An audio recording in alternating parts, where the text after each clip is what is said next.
Yeah, namaste to all. A very Much. happy Independence Day to all the Indians. So we've gone through a wonderful stretch after this, our Independence Day, and we are celebrating the 79th Independence Day today. And I am representing Neo-Pandial Center for Traditional Medicine, which is a unit of Jnanavarshini Trust. Jnanavarshini Trust, as you all know, has been serving the villagers in and around Uttaramerur and Chengalpattu, around 25 villages by Dr. Sudheer. And at Jnanavashi Trust, which is run by Mataji Sthirananda and the trustee being Bharadanji, we also pay our respects. And Neo-Pandial Center for Traditional Medicine is a unit of Jnanavashi Trust, which we have begun, Dr. Sudheer and myself, as a non-profit organization for doing basic research in Ayush and all the traditional medicine systems which are spread across the world. And today, as a part of Independence Day celebration, we thought we would invite some traditional medicine practitioners, and also we want to regularly organize webinars so that we share information between traditional medicine doctors, not just in India, but across the world. We were lucky enough to land on Sri Lakassa Essomini. If I pronounce your name a little wrong, I ask forgiveness, Mr. Lakassa. So he's a very interesting person. I've never come across a person with so many degrees behind him, so many positions which he hold. So Mr. Lakassa is the coordinator of all Healers Association and Federations of 15 countries of West Africa. He's a consultant in WAHO, West African Health Organization, and he's a member of Global Technical Committee of World Health Organization. He's a member of Editorial Experts of World Health Organization, and he's the chairman of Healers Network in Togo. And I just learned from Sri Lakassa that to welcome him, we have to tell Kapte. Kapte, Mr. Yeah, Lakassa. yeah, but you say alafia. Okay. Hmm. So thank you so much for joining, sir. And you're free to, and Mr. Lakassa would be presenting his PowerPoint presentation on the basic of what is African medicine. We all have little idea of what is Indian medicine.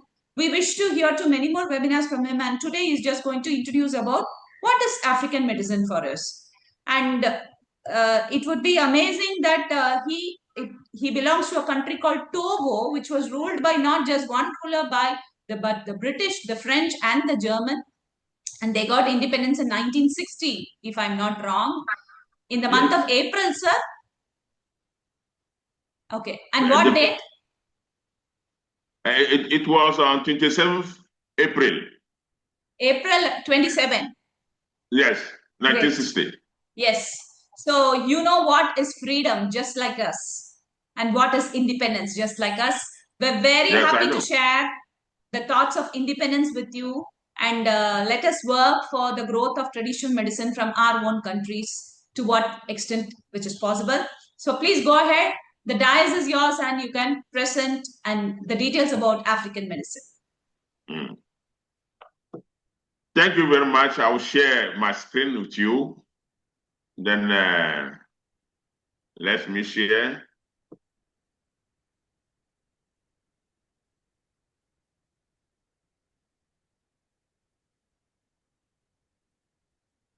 Okay. So can you see my screen? Yes, sir. Please proceed. Yeah. Okay. Thank you very much for giving me this opportunity to discuss about the approach of traditional medicine in Africa and talk about the concept of the disease according to our belief and our practices here as Africans. So my English is not perfect English because I'm French speaking person. My English will not be very fluid, but I'm sure listeners will listen to me and understand. I'll go slowly so that I can be better understand. So if it comes that there's something that's not clear, I'm ready to repeat it to make it clear for everybody. As you said, my name is Lakassa Essossiminam. I'm a healer. I'm not a doctor. But in my country, everybody calls me doctor. Sometimes they call me professor because of the wideness of my involving in things and what I'm doing. Sometimes they say, you are a doctor, you are a professor, but I'm not. I'm just a healer. And I'm in the name of my neighbors healers, I'm their coordinator for their associations and the federations for the 15 countries.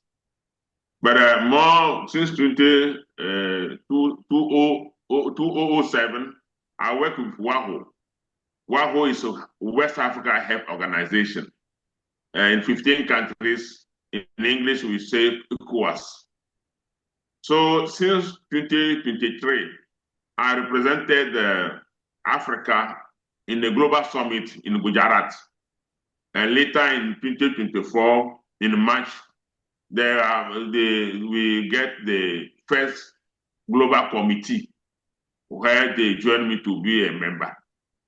In 19 August 2024, I've been appointed to be member of editorial committee for WHO for traditional medicine. So this is my address on the screen that everybody can share my contact with me and or through Madam Meera so that we can discuss any time. Now, let's talk about the human body and traditional medicine African concepts.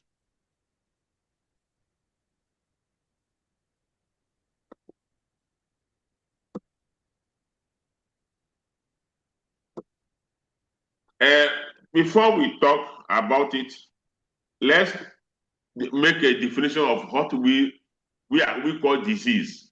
This definition I'm giving is a global definition, but related a little bit to our belief here.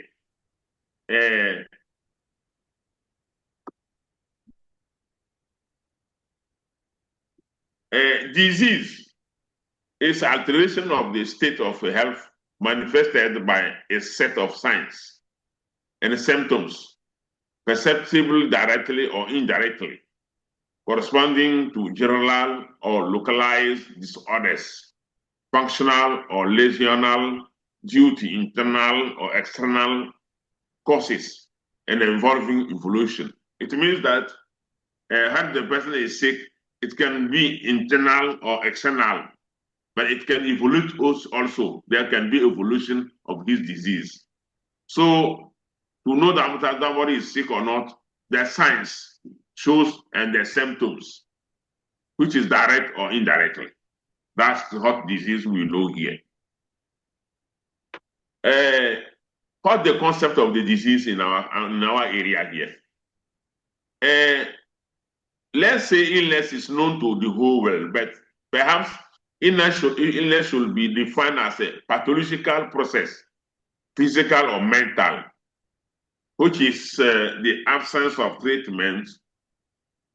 The absence of the treatment will give rise to a natural evolution, producing symptoms and harming the proper function of the organism. So illness will therefore arise from the disclosure of gods or God. That's our belief here. I'm repeating. Illness will therefore arise from the displeasure of the gods or God due to a violation of universal moral law. In our community, there are laws in the community. So when somebody doesn't obey to the law, the person becomes ill. The person becomes sick. Depending on the type of the imbalances the individual is experiencing, an appropriate healing plant will be used. So when somebody is sick, because he didn't respect God or God's law, to cure him, we know that he's sick, they will forcibly make balance on his appropriate disease using some plants or either plant or is symbolic, if it is spiritual significance, as well as how people understand it in the community. It means that somebody can be sick because he make a violation of common law or God's law, and they usually use a plant to balance it. Or it can be symbolic. If it is spiritual significance, it has. Now, before people, we will understand the disease, they have to question the disease itself, not the person. We think here that the disease can be questioned. We can ask the question. Monday, doctor. Do you understand me? We have to find out to see the origin of the disease.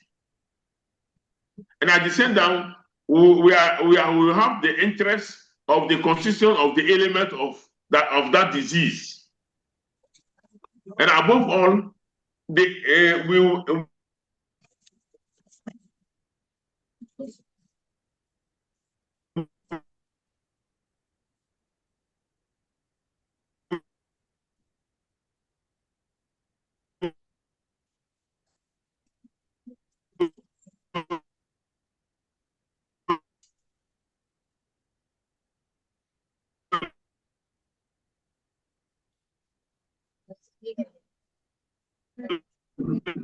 body, because here we know the social living we social, not the person alone is sick.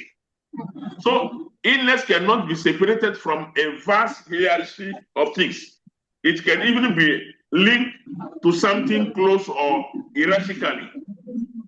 This hierarchical proximity involves all members of the society in the traditional representation. I want to explain it better. When somebody is sick, it's not the person only is sick, but the people around him are sick. And everybody is involved in his sickness. So everybody consequently become a social body, which is called upon the illness of one of its members. And each is led to take charge of the illness of the other person. It means when somebody is sick, other persons also are sick, and they are involved in his sickness, and his cure concerns everybody. So fathers are involved, grandfathers are involved, ancestors are involved. Even if they are living or they are no more living, they are involved in virtual way or supernatural forces involved.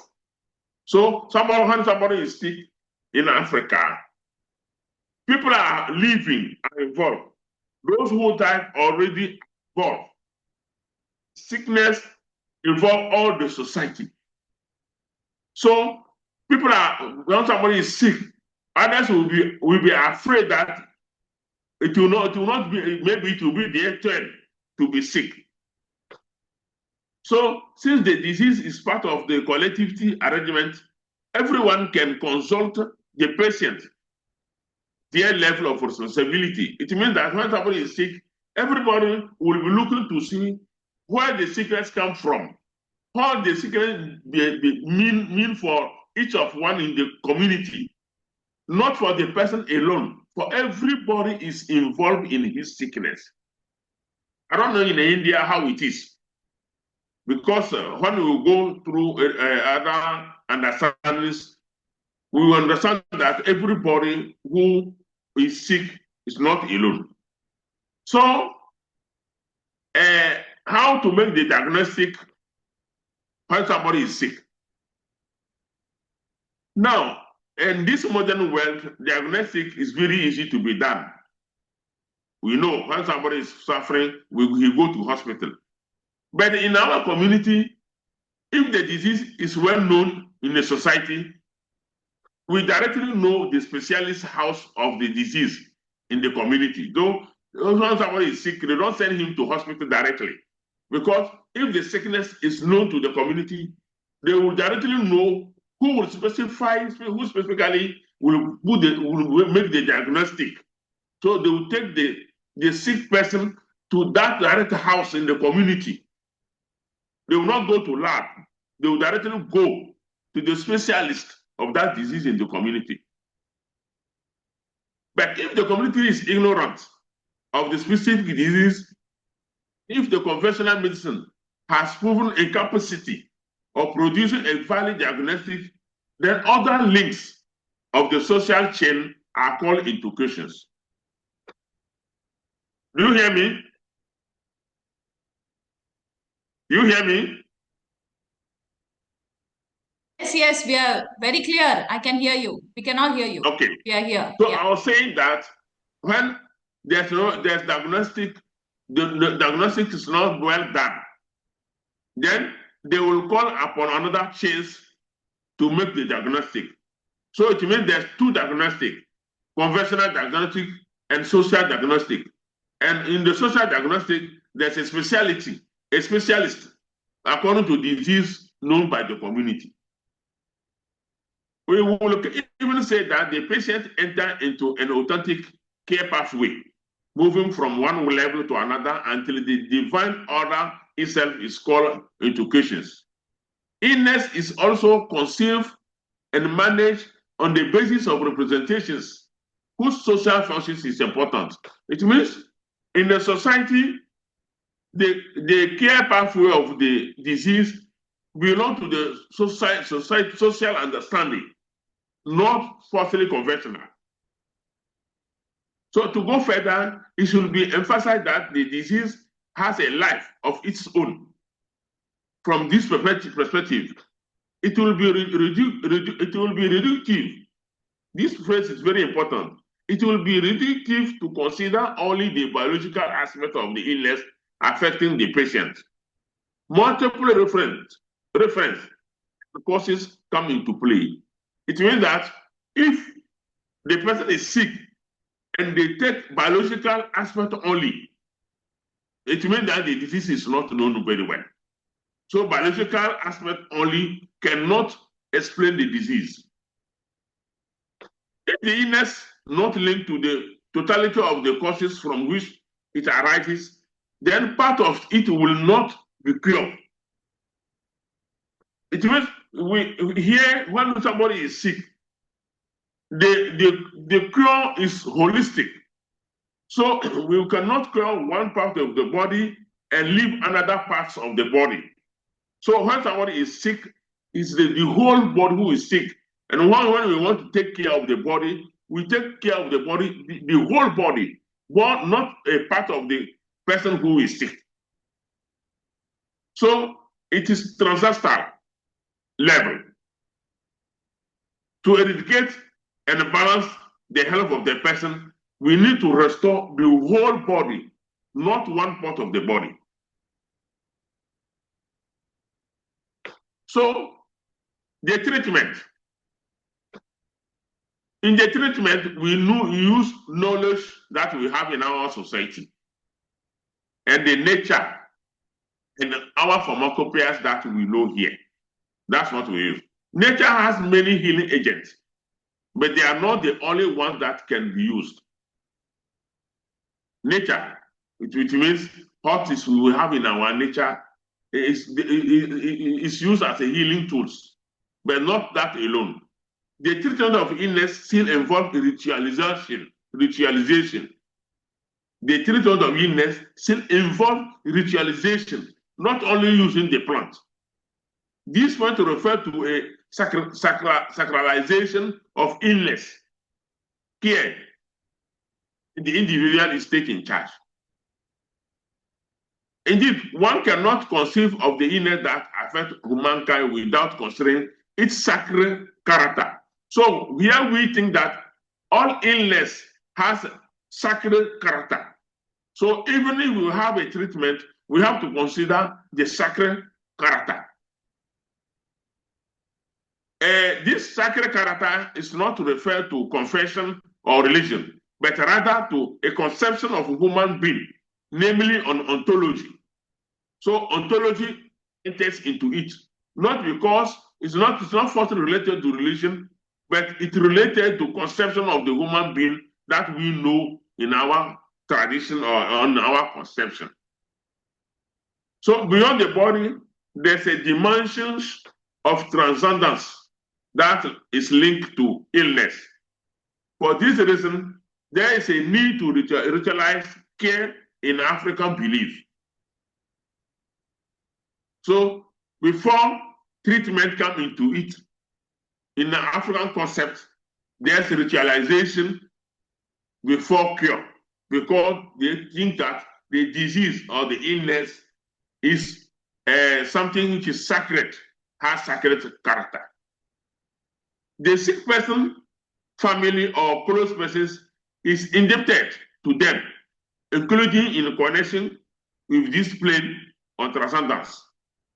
Everyone is indebted to being from there, whether or not they participate in the healing process or not. It means that when somebody is sick, everybody is involved in his way of curing. So the person cannot hide his sickness, and because everybody is involved in his sickness. So now, about all that I said, whatever the treatment it is, whatever the sickness is, and whatever the treatment they have to use, we use material which are more medicinal plants.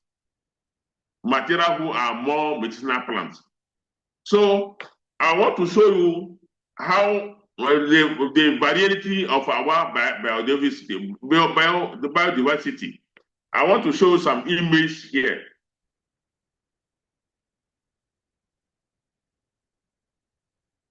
Let's do some image, and you'll see some image of our plants. I don't know how that I can get into it. I'm trying to go to the file. You will see. Okay. Can you see? It's coming.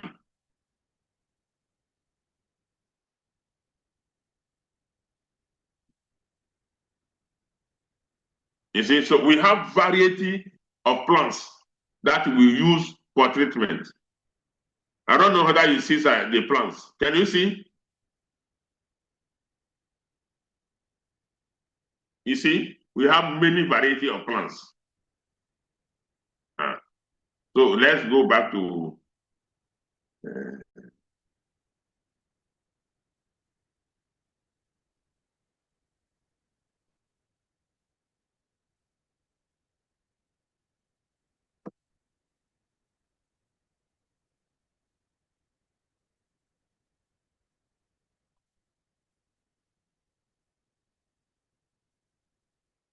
let's go to image 2.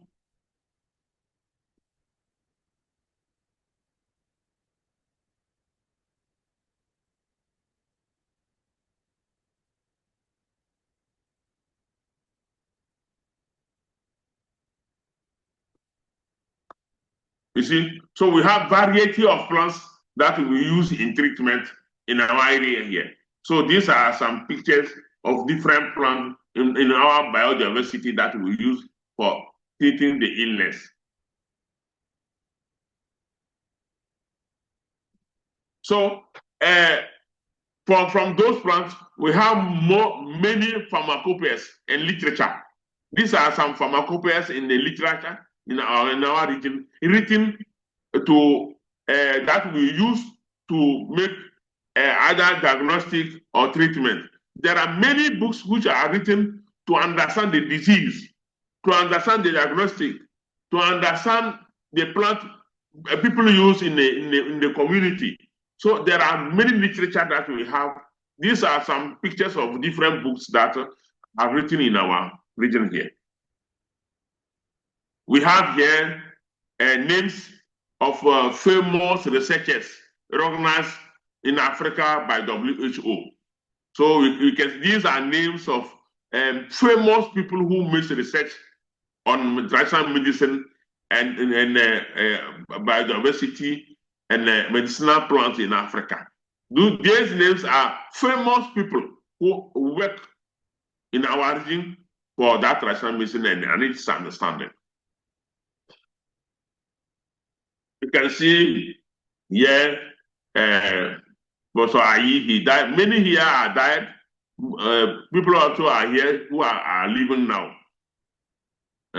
There's here, normally, there's a name that I've forgotten. I didn't write the name of Madame Casilo.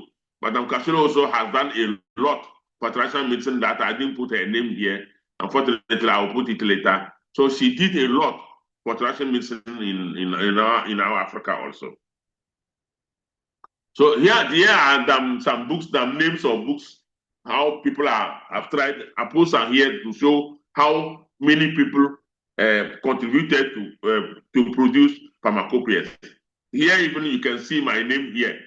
When you look into this, you see my name here as a Lakassa who participated in writing some pharmacopoeias. You see here also. Here you can see names of healers who contributed to protect traditional medicine. Healers' names are thousands of names.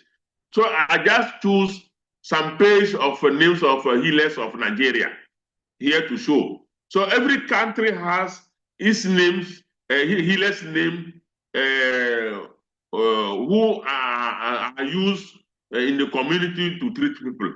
There are many. There's every country has its database of names of famous healers. So I just show here a slide of some Nigerian healers' name who contributed to preserve traditional medicine and their practices. This is the slide of Nigeria.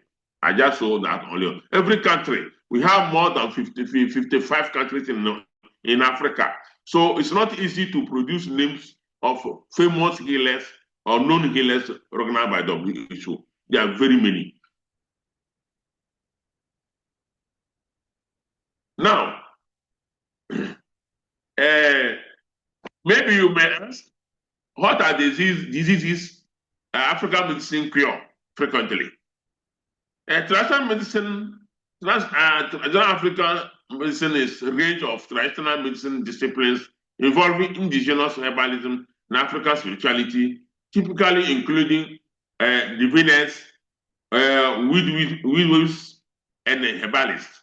So that's the category of people we have here: spiritualities, diviners, midwives, and herbalists. So since disease is holistic, the person sick is completely a person who is sick. We cannot mention disease one by one. When you ask how the disease we call here, it's very difficult to in our linguistic language, it will be very difficult for me to mention names of diseases we cure here, because the disease names calling in our language is different in French, it's different in English. So I don't have a lexic that can enable me to name diseases we cure here. Since the cure of the person is holistic, we say we treat all the diseases, except in the next slide, what I will tell you about. So I'll take an example of practice, including herbalism, bloodletting, purgation, prayers, incantation, hydrotherapy, diet, exercise, massage, the category of practice we use to cure. So we use herbalism, bloodletting, purgation, prayers, incantation, hydrotherapy, diet, exercise, and massage, and other things. In many African cultures, music, dance, and drumming are integrated to healing, especially in ritual ceremony. The rhythmic beat and movement are believed to induce a trance-like state and alter consciousness, allowing individuals to connect with their inner selves and release emotional blockage. So in Africa, we use drumming. We use drumming, dancing, music in our culture to progress in a ritual healing. So dancing and singing even enters into a way of curing. So, but what are the diseases that we don't cure in traditional medicine? We can say that all illness necessitating surgery, all illness necessitating surgery is not taken in charge by traditional medicine in Africa. And then also the viral diseases. Much of the viral diseases are not cured. Diseases from pollution and in the environment destruction also are diseases that we are not able to cure. And we have also emerging diseases, which are new diseases that are not known to the community. Those diseases are not taken in charge by traditional medicine. So, no, we think that research continuity, in the continuity of research, we can maybe one day come upon the viral diseases, diseases from environment, pollution, or emerging diseases. Through the research, maybe traditional medicine can contribute on those treatments by the time coming.